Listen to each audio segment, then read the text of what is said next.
Hi hello అందరికీ welcome back to my channel. ఇంకా ఇప్పుడు వెదర్ అయితే చాలా చల్లగా ఉంటుంది. సో మనకి గుర్తొచ్చేవైతే ఇలాంటి బోండాలే కదా. సో ఈరోజు రెసిపీ అయితే ఎగ్ బోండా మనకి బయట స్టైల్లో ఎలా రావాలి అండ్ సింపుల్గా ఎలా చేసేయాలో ఈ వీడియోలో చూసేయండి. ఫస్ట్ అయితే ఒక మిక్సింగ్ బౌల్ తీసుకొని దాంట్లోకి ఒక కప్పు వరకు శనగపిండి తీసుకొని దాంట్లోకి జీలకర్ర, టేస్ట్కి సరిపడా సాల్ట్, మన రుచికి సరిపడా కొద్దిగా కారం, ఒక స్పూన్ ధనియాల పొడి వేసుకొని బాగా కలిపేసుకోవాలి. ఇప్పుడు దీంట్లోకి చిటికెడు పసుపు కూడా యాడ్ చేసుకోవాలి. అలాగే కొద్దిగా వాము, చిటికెడు వంట సోడా కూడా యాడ్ చేసుకొని పిండినంతా కూడా బాగా కలిపేసుకోవాలి.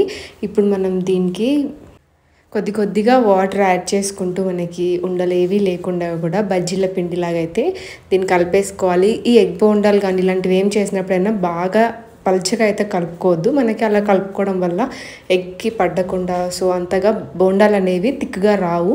పల్చగా ఉండి లేయర్ అనేది మనకి చాలా తిన్నుగా ఉంటుంది. సో అందుకే ఇక్కడ చూస్తున్నారు కదా, మనకి ఈ పిండిని ఇలా తిక్కుగా కలుపుకుంటేనే మనకి ఈజీగా బోండాలు అనేది వేయడానికి ఉంటుంది. ఇప్పుడు మనం వీటిని బోండాలు, నేను ఎగ్స్ 3 తీసుకున్నాను. ఉడకపెట్టిన ఎగ్స్ని దీంట్లో వేసేసుకొని పిండినంతా ఎగ్స్కి పట్టేలాగా కలిపేసుకున్న తర్వాత బాగా కాగిన నూనెలో ఈ ఎగ్స్ని అయితే మనం ఇప్పుడు డీప్ ఫ్రై చేసేసుకోవాలి. రెండు వైపులా బాగా కాగిన తర్వాత మనం దీన్ని మధ్యలో కట్ చేసుకుంటే బాగుంటుంది. ఇప్పుడు చూసారు కదా, ఇలా క్రిస్పీగా అండ్ లోపల అనేది మనకి సాఫ్ట్గా ఉంటుంది. మనం వీటిని ఇలా 2 సైడ్స్లో ఇలా కట్ చేసుకొని సర్వ్ చేసేసుకుంటే టేస్టీ ఎగ్ బోండా రెడీ అయిపోతుంది. ఇంకా దీనిపైకి మీకు కావాలి అని అంటే పైన కొద్దిగా కారం పొడి, కొద్దిగా ఉప్పు, మనం గరం మసాలా కానీ చాట్ మసాలా కూడా యాడ్ చేసుకోవచ్చు. ఇంకా ఆనియన్, కొత్తిమీరతో సర్వ్ చేసేసుకోవచ్చు. ఇంకా కొంచెం టేస్టీగా కావాలంటే మాత్రం లాస్ట్కి నిమ్మరసం కూడా యాడ్ చేసుకుంటే చాలా టేస్టీగా ఉంటుంది.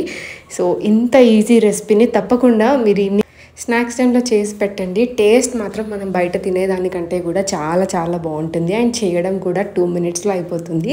సో ఐ హోప్ మీ అందరికీ వీడియో నచ్చిందని అనుకుంటున్నాను. నచ్చితే మాత్రం ప్లీజ్ నా ఛానల్ సపోర్ట్ చేసేసి సబ్స్క్రైబ్ చేసేసుకోండి అండ్ షేర్ కూడా చేయండి. Thank you so much for watching. Please follow for more videos. Bye.